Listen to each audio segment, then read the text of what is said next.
India TV YouTube channel को subscribe करें और बेल आइकन दबाएं। कोरोना वायरस के सेकेंड वेव में एक बहुत ही सरप्राइजिंग बात सामने आई है। ऐसे लोग भी संक्रमित हो रहे हैं जो घर से बाहर निकले ही नहीं। आखिर ये लोग कैसे इन्फेक्टेड हो रहे हैं? इस सवाल का जवाब हमें हांगकांग में कोविड पर की गई एक स्टडी से मिल सकता है, जिसमें कोविड इन्फेक्शन की वजह बाथरूम पाइप पाए गए। वहीं अमेरिका का सेंटर फॉर डिजीज कंट्रोल कह रहा है कि कोरोना वायरस हवा से फैल रहा है। आखिर इन अटकलों और स्टडीज में कितनी सच्चाई है, हमें क्या सावधानी बरतनी चाहिए, देखिए एक्सपर्ट्स की मदद से तैयार हमारी ये रिपोर्ट।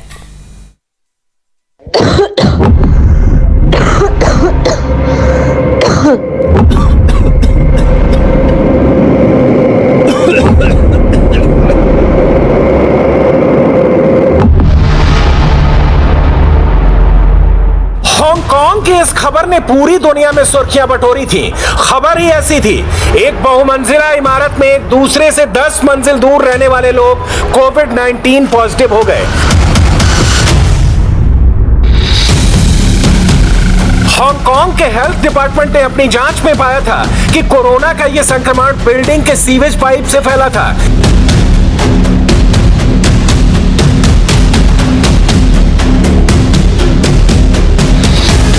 इसके बाद हांगकांग के अधिकारियों ने उस पूरे ब्लॉक के हर फ्लैट को खाली करा लिया था। सबके कोविड टेस्ट कराए गए। हांगकांग में जो कुछ हुआ उससे पूरी दुनिया परेशान हो गई। पहले आप पूरी खबर जानिए। हांगकांग में एक बहुमंजिला इमारत के 2 अलग अलग फ्लोर पर रहने वाले 2 लोग कोरोना वायरस से संक्रमित हो गए। उस समय वहां टोटल लॉकडाउन लगा हुआ था। पहले 75 साल के बुजुर्ग संक्रमित हुए और कुछ दिन बाद उसी इमारत में 10वें फ्लोर पर नीचे रहने वाली 62 बरस की महिला भी कोविड संक्रमण का शिकार हो गई।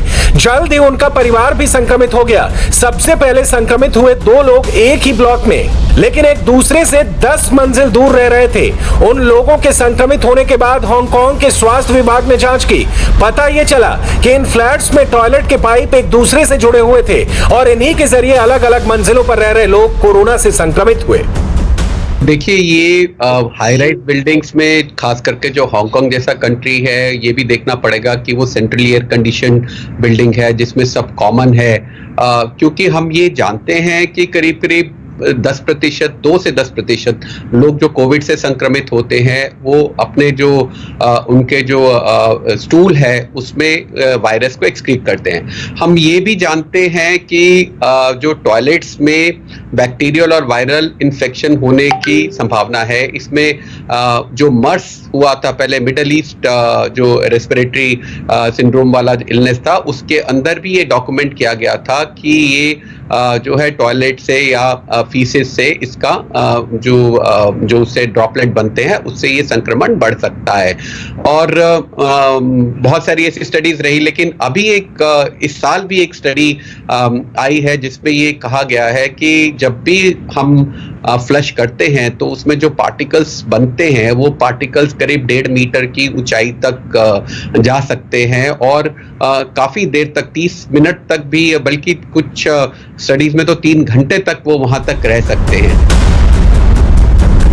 सवाल यह है, हांगकांग के स्वास्थ्य अधिकारियों को इस बात का पता कैसे लगा कि कोरोना का संक्रमण इमारत के पानी और सीवेज के पाइप के जरिए अलग अलग फ्लोर पर रह रहे लोगों तक फैल रहा है?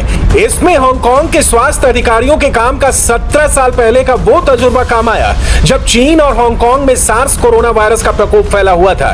तब स्वास्थ्य अधिकारियों ने अपनी जांच में पाया था कि SARS corona virus sewage pipe के जरिए एक बिल्डिंग के अलग अलग फ्लोर में फैल गया था। 2003 में हांगकांग में भी 300 से ज्यादा लोग सार्स कोरोना वायरस से संक्रमित हो गए थे। इनमें से 42 लोगों की जान चली गई थी। इसकी बड़ी वजह प्लम्बिंग के पाइप की खराब डिजाइन थी, जिसके चलते बिल्डिंग के उस ब्लॉक में सार्स कोरोना वायरस का संक्रमण फैल गया था।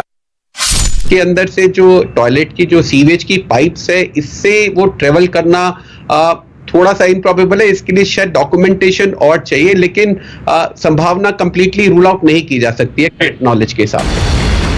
असल में संक्रमित व्यक्ति के मल से कोरोना वायरस सीवेज सिस्टम में पहुंच जाता है। हांगकांग के स्वास्थ्य अधिकारियों की जांच में यह पता चला कि टॉयलेट के यू शेप के पाइप में पानी निकलने के बाद कुछ वायरस रह जा रहे थे। फिर फ्लश चलाने पर वायरस पानी की बूंदों के साथ हवा में मिल जाते थे।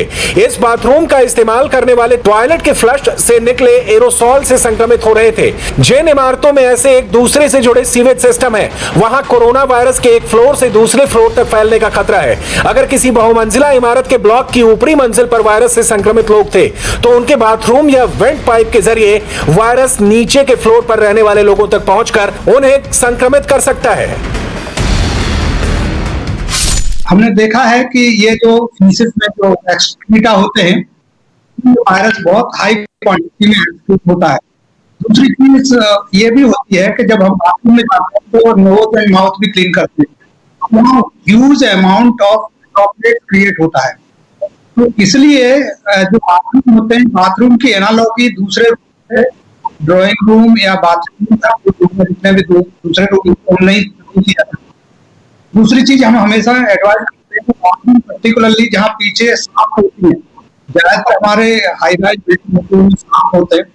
कुछ बिल्डिंग ऐसी होती है जिनमें 3 साइड या 2 साइड ओपन होते हैं, बट मोस्टली जो होती है वो उनमें साफ्ट होते हैं बीच में, तो साफ्ट फैन भी देर तक रह सकता है ड्रॉपलेट के थ्रू। तो हम फ्लश करते हैं तो वहां पर उससे भी टॉयलेट से जो जनरेट ड्रॉपलेट होती है, तो बाथरूम और पर्टिकुलरली जब हम टॉयलेट की बात करते हैं तो वहाँ बहुत सारे लोग आते हैं और हर आदमी जल्दी जल्दी उसमें एक के बाद दूसरा आना चाहता है, तो टाइम भी नहीं देते हैं, यूवी लाइट वगैरह नहीं होती है, तो वहाँ साइड कोई प्रोसीजर नहीं होता।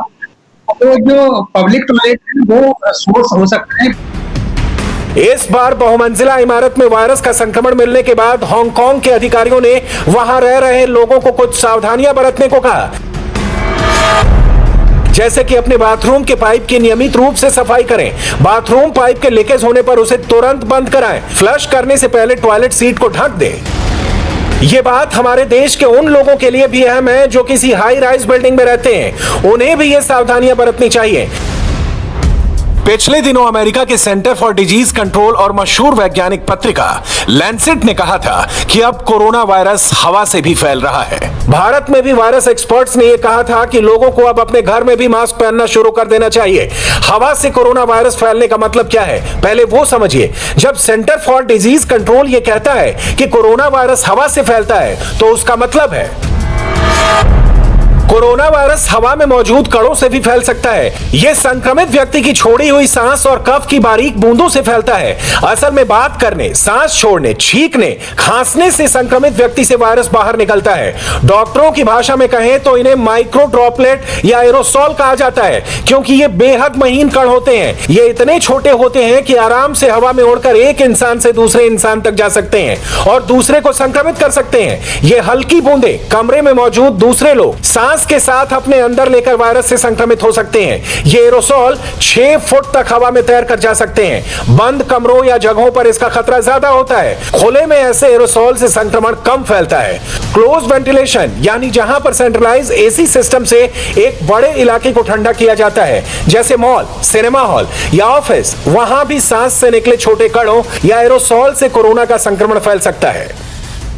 हवा से फैल रहा है, नहीं फैल रहा है, ड्रॉपलेट है, एरोसोल है, ये जो है डिस्कशन जो है बहुत समय से चल रही है। जब से कोविड आया है तो बार बार पहले ये कहा गया कि ये ड्रॉपलेट है, एयरबोर्न नहीं है, लेकिन अब जो क्योंकि हम इससे जूझ रहे हैं तो इससे लगातार हमारी इंफॉर्मेशन और हमारा डेटा जो हमें मिल रहा है उससे करंटली जो है बहुत चीजें ये सजेस्ट करती है कि एयरबोर्न है। और दूसरी बात ये भी है कि इससे हमारे जो रिएक्शन में या हमारे बिहेवियर में या हमारी अप्रोच में क्या फर्क पड़ता है। अब जो आपने ये बात कही कि टॉयलेट से, जो अभी आपने थोड़ी देर पहले बात कही कि है वो भी हवा से ही फैल रहा है, क्योंकि अगर वो टॉयलेट में जब हम फ्लश करते हैं और उससे जो वो एरोसोल बनते हैं वही हम वहां भी यही बात कर रहे हैं कि हवा से फैल रहा है।